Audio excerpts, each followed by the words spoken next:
Bonjour à tous et bienvenue sur cette vidéo tutoriel qui aurait dû en fait être la première vidéo tutoriel vu que c'est dans cette vidéo que je vais vous présenter un petit peu le jeu Mega Tower et les mécaniques du jeu. Du coup on va commencer déjà par le début, la présentation. Donc moi c'est Will, leader de la French Family qui s'affiche donc sous vos yeux. La French Family, c'est une guilde française du côté fédération qu'on verra juste après. Voilà, commençons. Commençons. C'est donc un tutoriel pour les débutants et les nouveaux joueurs. On commence avec le premier point, le gameplay. On appelle le gameplay l'histoire globale et le rôle que vous aurez dedans.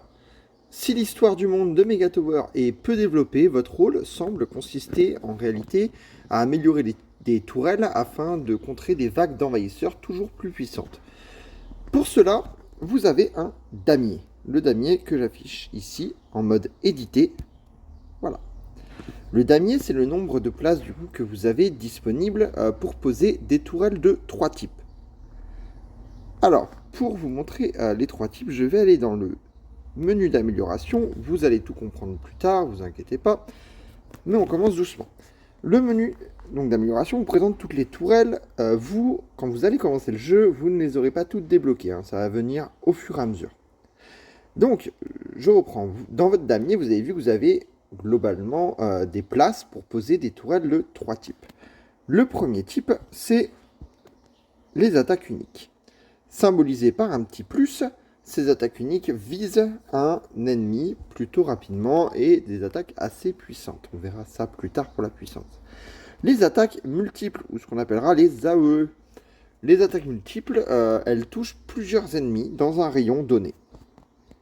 Et pour finir, vous avez les supports. Les supports, globalement, c'est soit des tours d'invocation, soit des tours de soutien. Vous avez des boucliers, des invocations de soldats, une tour de soins, une tour de bouclier,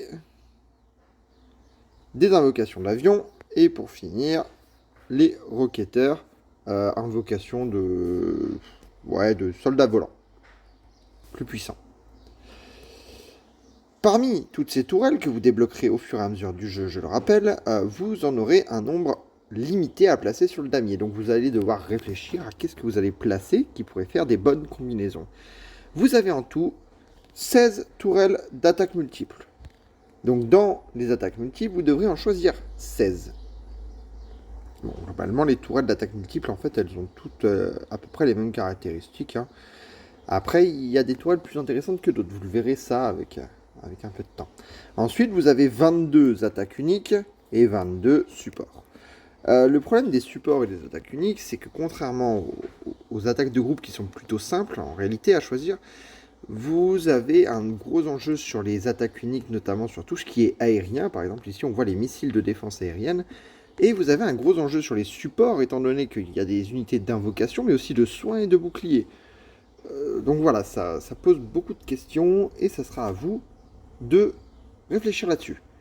À cela s'ajoute une tour principale. Donc, si je clique sur tour principale, ici, vous avez 4 tours principales que vous allez toujours débloquer en fur et à mesure du jeu. Une tour principale et 6 emplacements titans. Regardez, je vous remonte le damier. Alors voilà, vous avez les emplacements tourelles, c'est tout le damier. Vous avez la tour principale que vous pouvez choisir et vous avez les emplacements titans, il y en a 6. 4, 5, 6. Où les titans, ce sont des soldats qui vont se battre avec vous, globalement. Les titans, voilà, vous en avez 7 pour l'instant débloquables, dont 2 payants. Donc celui-là, j'ai dû sortir la carte bleue pour l'avoir, et celui-là, je ne sortirai pas la carte bleue puisqu'il ne m'intéresse pas. Et surtout, je peux en mettre que 6. Donc moi, j'ai 6 titans pour 6 places, ça me va bien. D'autant plus que vous allez voir dans la suite, il va falloir les améliorer. Et ça coûte assez cher. Allez, passons au grand 2. L'interface et la navigation. Comme vous le voyez en bas, votre jeu se compose d'onglets. Alors, mon stylo ne veut pas aller si loin, tant pis. Voilà, les onglets du bas nous allons les détailler brièvement. Tout d'abord, dans le premier onglet Combat, celui qui s'affichera en premier, c'est votre page principale. Vous y trouverez globalement la composition de vos tourelles, donc le mode édition qu'on a ouvert tout à l'heure. Donc vous aussi, vous cliquez sur éditer. Donc là, je clique. Vous pouvez ici composer vos tourelles, surtout en acheter de nouvelles. Et accéder également à la tour principale et au titan. Donc ici, vous achetez des tourelles, vous les fusionnez pour qu'elles soient plus puissantes. Dans notre menu combat, on a également d'autres petits bonus à récupérer un peu tous les jours. Ces récompenses, vous allez devoir vraiment les récupérer par jour. Vous voyez, elles s'affichent avec un petit point rouge, sauf quand c'en est pas. Par exemple, ici,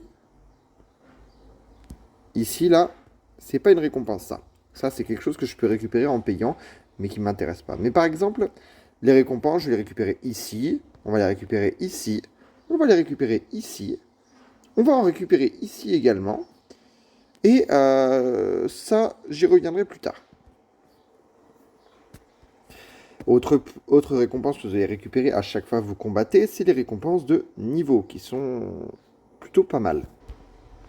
Continuons avec l'onglet améliorer. Ça va être l'un des principaux onglets que vous allez utiliser, puisque l'enjeu principal pour avancer, c'est d'améliorer les tours. Donc, dans cet onglet, vous pouvez voir les tourelles, les tours principales, les compétences et les titans. Je reviendrai globalement sur chaque item plus tard. Pour l'instant, on se contente de faire une présentation plutôt simple. Donc, globalement, tout ce que vous devez savoir là-dessus, c'est que vous avez deux manières d'améliorer vos unités. La première, c'est le niveau, ici. Pour améliorer le niveau, vous devez récolter des cartes que vous allez collecter en avançant dans le jeu. Et globalement, là, je vais vous montrer, quand vous cliquez sur, par exemple, bon, bah, ici le genre, je vais me mettre dans les tourelles quand même, ce sera plus simple. Par exemple, sur la Gatling, vous voyez, on peut cliquer sur améliorer, ce qui permet de monter par exemple ici au niveau 140.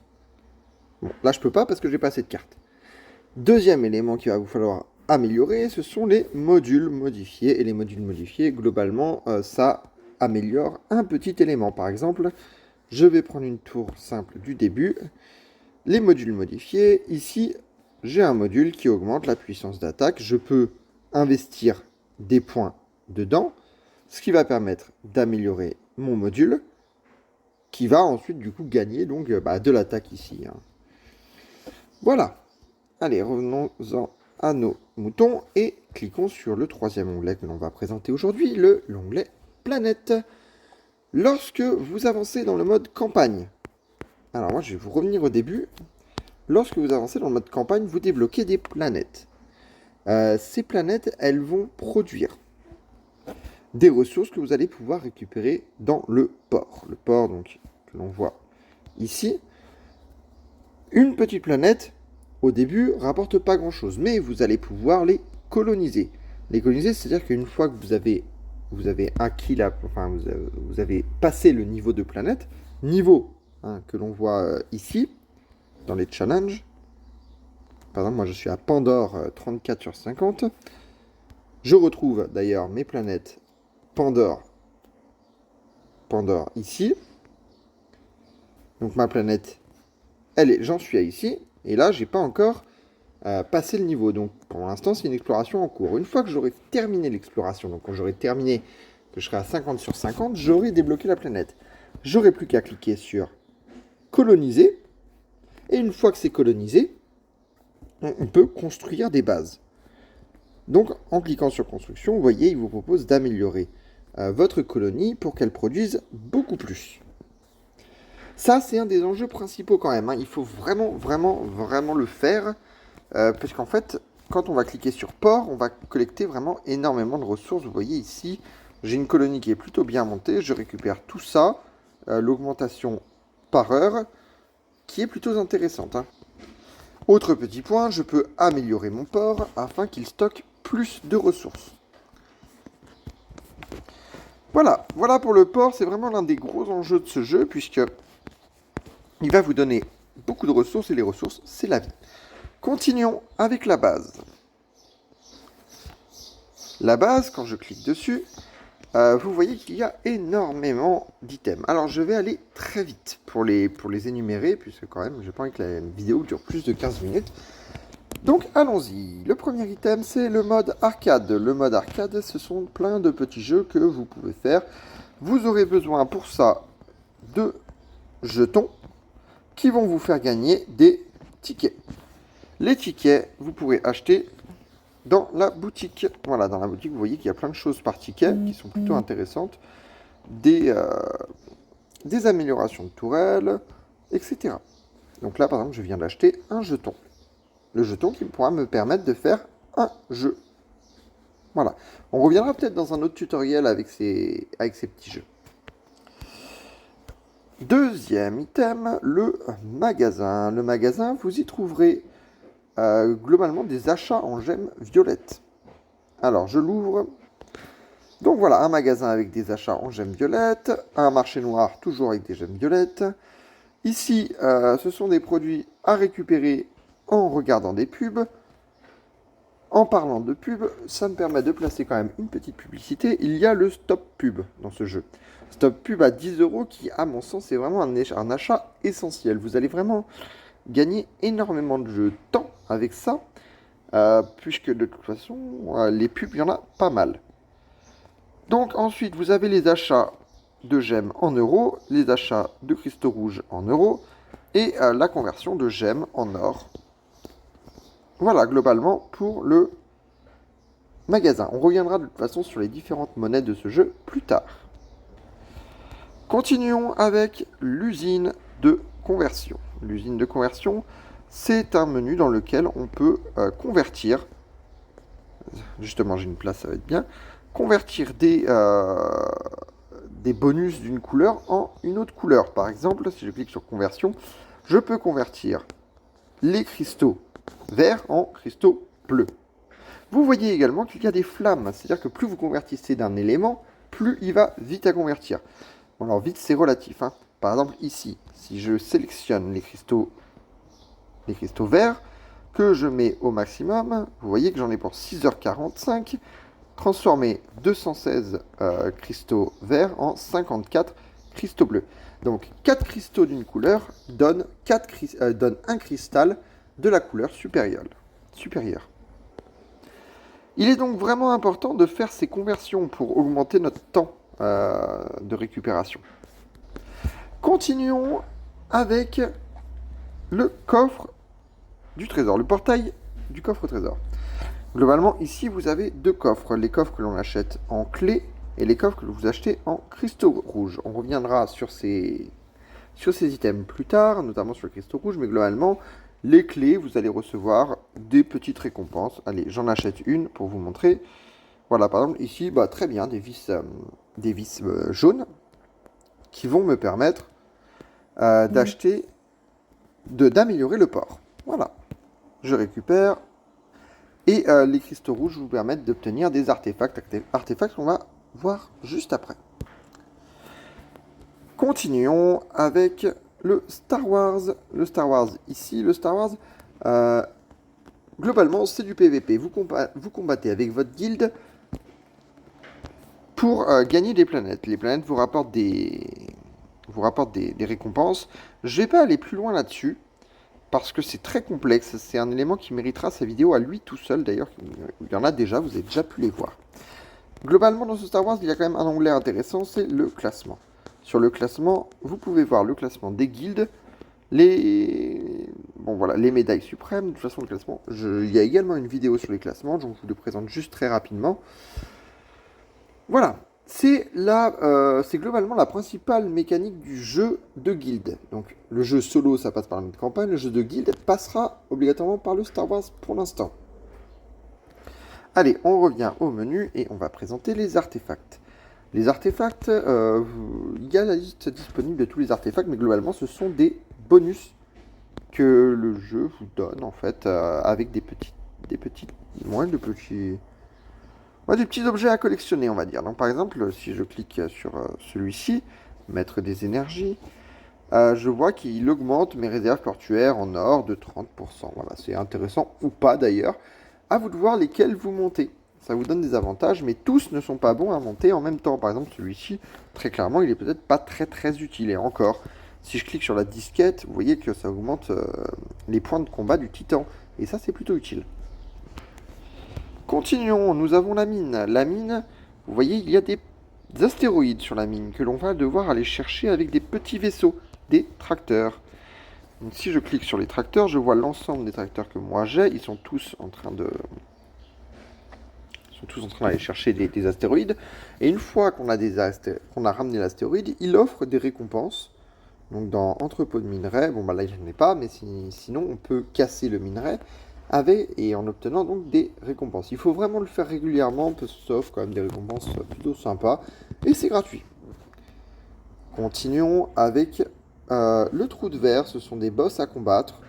Pour obtenir les récompenses, il faut vraiment les faire tous les jours. Donc par exemple, si je clique sur trou de verre, vous voyez, j'ai des challenges gratuits, donc 3 challenges gratuits. À chaque challenge, j'obtiens ça. Et en fonction de mon niveau, j'obtiens une récompense. Donc par exemple, si je suis premier, j'obtiens 1000 cristaux rouges. 6 clés, c'est absolument conséquent. Donc l'idée globale, c'est que pour commencer, vous allez sûrement être en bas du classement, mais même en bas du classement, vous allez obtenir très rapidement les 100 cristaux rouges, voire 150, 200, et moi j'en suis à 250, voire 300 de temps en temps, plus rarement quand je me mets sérieusement, quoi. Voilà, donc il faut vraiment les faire, les trous de verre, parce que bon, bah, ça pareil, tant que c'est gratuit, ben, faut le faire, et dès que c'est payant, à vous de voir. Continuons avec les commandants. Les commandants, ce sont... les commandants, ils associent donc des commandants à vos tourelles. Par exemple, ici, j'ai un commandant associé à la tourelle de soins. Le commandant offre des bonus fixes, ça c'est les siens, et des bonus de compétences. Ça, c'est ce qu'on peut modifier. Une vidéo sera faite sur les commandants plus tard. C'est un élément qui est quand même très intéressant, puisqu'il apporte des bonus assez substantiels. Allons-y pour le dernier point, les guildes. Entrez dans une guilde pour jouer en groupe. Gagner les batailles Star Wars. Je me trompe de bouton, c'est pénible. Donc les batailles Star Wars pour monter dans le classement, ça fait monter également un classement de guilde. Vous pouvez aussi chatter avec votre guilde, donc le chat. Voilà, si j'ouvre, on voit le chat. Vous avez la liste des membres, vous avez les technologies de guilde, c'est-à-dire ce que la guilde vous rapporte. Donc par exemple, moi, dans ma guilde, on a la technologie renforcement des tourelles d'attaque plus 15%, où on gagne 15% d'attaque en plus sur les tourelles à tir unique. C'est plutôt pas mal, hein, surtout qu'il y en a des bonus de guilde. Et vous disposez également d'un magasin de guilde, mais il faudra faire une autre vidéo pour cela. Cette vidéo est déjà bien trop longue. Voilà, je ferai une autre vidéo de présentation plus tard pour la suite. Nous avons vu globalement le gameplay et l'interface. Je vais maintenant vous laisser. Au revoir et à bientôt pour une nouvelle vidéo.